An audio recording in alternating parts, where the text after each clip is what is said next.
Sí, amigos televidentes, estamos aquí trabajando en un Cadillac 2004 XRX 2004 3.6 engine.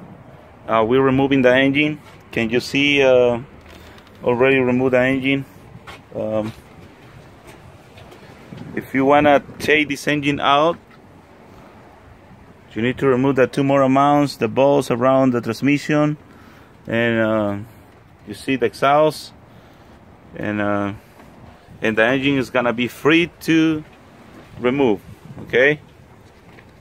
Si aquí también estamos aquí en español, aquí también acabamos de remover este motor de este Cadillac SRX 2004. Podemos ver.